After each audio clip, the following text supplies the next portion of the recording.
নমস্কার বন্ধুরা, welcome to এসডিউনিক sports.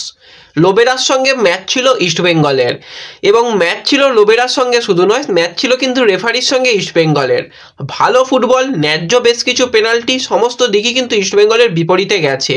তো ম্যাচ শেষে কিন্তু প্রচণ্ড পরিমাণে রেগে গেল সেখানে কার্লোস। এছাড়া কিন্তু রেফারির বিরুদ্ধে কড়া পদক্ষেপ নিল ইস্টবেঙ্গল ম্যানেজমেন্ট। বেশ কিছু প্লেয়ার কিন্তু বাদ পড়েছে, সেই নিয়ে আলোচনা রয়েছে। তাই ভিডিওটা শুরু থেকে শেষ পর্যন্ত দেখার অনুরোধ করলাম। ভিডিও ভালো লাগলে ভিডিওতে লাইক দিয়ে চ্যানেলটাকে সাবস্ক্রাইব করে নিও, আর পাশের বেল আইকনটাকে মনে করে অন করে রেখো, তাহলে তোমাদের প্রিয় দলের খেলার যে কোনো আপডেট তোমরা এখানে পেয়ে যাবে। তো চলো আর দেরি না করে ভিডিও শুরু করা যাক। প্রথমেই যদি কালকে মোহনবাগান বনাম গোয়া ম্যাচের কথা বলি, তো কালকে কিন্তু বড় ব্যবধানে মোহনবাগান দল হেরে গেছে। কোচের বেশ কিছু কালকে ভুল ছিল, সেই ভুলের জন্যই কিন্তু কালকে মোহনবাগান দলকে হারতে হয়েছে। তো কালকে রেফারিং মোটের ওপর কিন্তু খুব খারাপ হয়নি, ঠিকঠাকই রেফারিং হয়েছে। তবু কোচের বেশ কিছু প্ল্যানিংয়ের ভুল, সেই কারণেই কিন্তু কালকে মোহনবাগানকে হারতে হয়েছে। তো যাই হোক, কালকে ম্যাচের কিন্তু অনেকে তোমরা স্কোর লাইন প্রেডিকশান করেছিলে, কারো স্কোর লাইন প্রেডিকশান মেলেনি। সবাই ভেবেছিল হয়তো মোহনবাগান ম্যাচটা জিততে পারে বা মোহনবাগান ম্যাচ ড্র করতে পারে বা হারতেও পারে, কিন্তু এত বড় ব্যবধানে হার কেউই সেটা কল্পনা করেনি। তো এইরকমই কিন্তু হয়, আইএসএল এর ম্যাচগুলো প্রতিটা ম্যাচে কিন্তু এইভাবেই ইম্পর্টেন্ট। আজকের ম্যাচও কিন্তু খুবই গুরুত্বপূর্ণ একটা ম্যাচ রয়েছে, যেই ম্যাচটা রয়েছে বিকেল 5:30 থেকে। বেঙ্গালুরু তাদের ঘরের মাঠে মুখোমুখি হচ্ছে নর্থ ইস্টের সঙ্গে। তো লাস্ট ম্যাচ কিন্তু বেঙ্গালুরু জিতে গেছে এবং বহুদিন কিন্তু নর্থ ইস্ট জিততে পারেনি।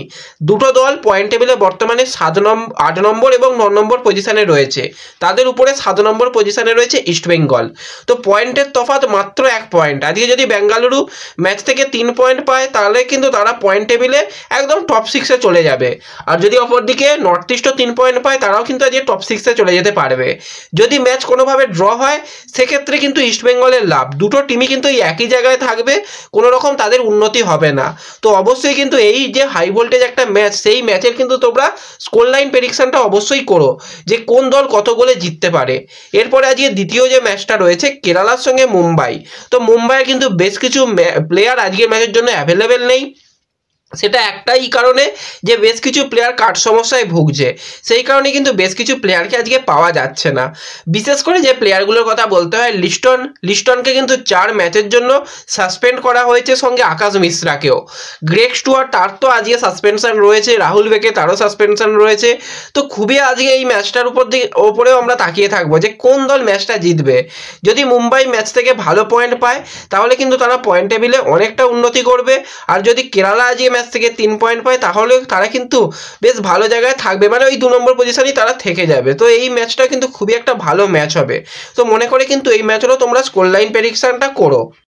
কালকের ম্যাচে আমরা সকলেই দেখেছিলাম ভিক্টর রড্রিগেজ, যে কিন্তু দুর্দান্ত ফুটবল খেলছে এবছরে এফসি গোয়ার জার্সি গায়ে। এখনো পর্যন্ত আইএসএল-এ 9টা ম্যাচ খেলেছে, 3টে গোল 3টে অ্যাসিস্ট করেছে। তো ভিক্টর কিন্তু কালকে একটা ইনজুরি পায়, তো ইনজুরিটা খুবই তার সিরিয়াস, তার কিন্তু স্ক্যান করা হচ্ছে এবং যতটা জানা যাচ্ছে সে কিন্তু রুল আউট হয়েও যেতে পারে, এরকমই এত বড় তার ইনজুরি হতে পারে। তবু স্ক্যানের রিপোর্ট আসা পর্যন্ত অপেক্ষা করা হচ্ছে যে তার ঠিক কীরকম ইনজুরি হয়েছে। কিন্তু ইনজুরি যথেষ্ট সিরিয়াস ইনজুরি, হয়তো বেশ কয়েকটা ম্যাচ সেফ নাও খেলতে পারে, এরকম একটা সম্ভাবনা থাকছে। এরপর যদি আমরা সরাসরি চলে আসি ইস্টবেঙ্গল বনাম ওড়িশা ম্যাচ, যেই ম্যাচে সেন্ট্রিন লেথানের অসাধারণ কিন্তু ম্যাচ রেফারিং। মানে ইস্টবেঙ্গল দুটো ম্যাচ থেকে যেখানে পয়েন্ট তারা পায়নি, তার মধ্যে অন্যতম ম্যাচ হচ্ছে বেঙ্গালুরু ম্যাচ, যেখানে ইস্টবেঙ্গলকে হারতে হয়েছিল 2-1 গোলে। সেই ম্যাচটাতেও এই সেন্ট্রিন লেথান ম্যাচ রেফারি ছিল, আর এই ওড়িশা ম্যাচেও কিন্তু সেন্ট্রিন লেথান ম্যাচ রেফারি ছিল। সেখানে কার্ডের তো বন্যা হয়ে গেছে আমরা দেখেছি, এবং অনেক তাদের কার্ড দেখানো হয়েছে ইস্টবেঙ্গলের প্লেয়ারদের, অহেতুক কার্ড, যেগুলো কার্ড হয় না।